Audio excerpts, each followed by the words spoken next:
So Ray is doing what our clever producer liked to name this segment a swap meat, M-E-A-T, because you're going to show and share with people a pricier cut and then something that's just as flavorful that they might be able to get at a nicer price. Absolutely. Is that the gist today, Ray? Yes. Yes. And you know, Curtis actually runs a butcher shop as part of one of his restaurants, so you two boys just have at it. Okay. Okay. Love it.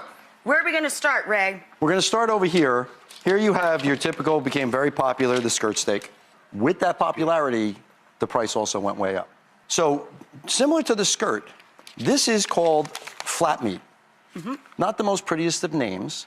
And to a lot of people, this is a new cut. But I would tell you, it's really not a new cut. It's a forgotten about piece of meat. When I started cutting meat, when you got porterhouse T-bone and New York strip steaks, there was a tail on it. And a lot of people would tell you that was one of their favorite parts. This is those tails because it came in center cut world. So now you go to the store and you don't see those tails on the steaks. Now this is what this is. So now it's coming back as a cut because it is very similar in consistency and texture as the skirt steak. It's not a real dense piece of meat, so it marinates really well. Similar to a skirt, a hanger steak. Okay, it'll have that nice flavor coming from this sirloin.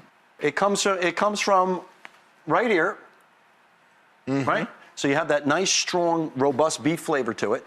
Again, because it marinates so well. And then you see it actually even resembles it, and you would use it just like a hanger or a skirt. Cut it the same way against the grain. And hanger's very pricey, too, because it's all the bistro steak. People see hanger steak on all the fancy, right. Exactly. Like I said, that's where the name helps keep the price down. Right. The thing I love about it is you can cook it as a steak, like you would a skirt, but you can also slice it up and use it for, like, fajitas or something like that, right? Where you marinate it and you cook it fast. Very quick cooking. Yeah. So it comes out really well, and it's like half the price of what a skirt steak is. Beautiful. Good tip. Great tip.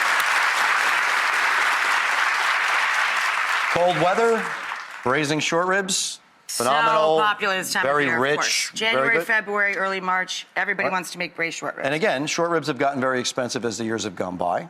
Now, a lot of people don't realize when it comes to beef, the beef hind shank will react the same way.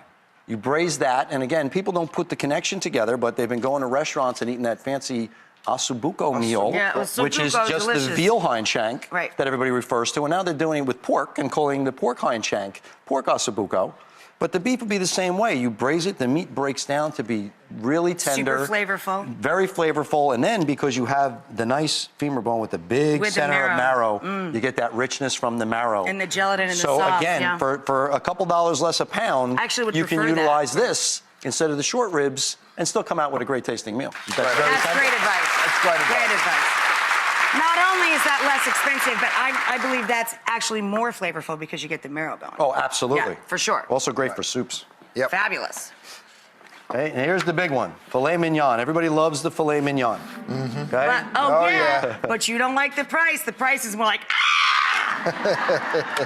And we all know how expensive that is. Well, it turns out that in the chuck, and years ago we used to just use this piece for stew, until they started really looking at these different cuts. And this is the petite tender. They call this the petite, AKA the petite filet. Yes. So much better price. You're going to be like, duh, why did I know that before? You're talking half the price of a Literally filet. half the price. Right? But it has that same softness.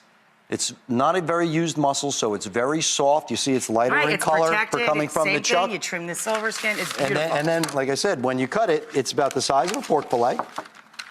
And then when you cut it, you can see, it looks just like filet mignon. Same flavor, at half the price.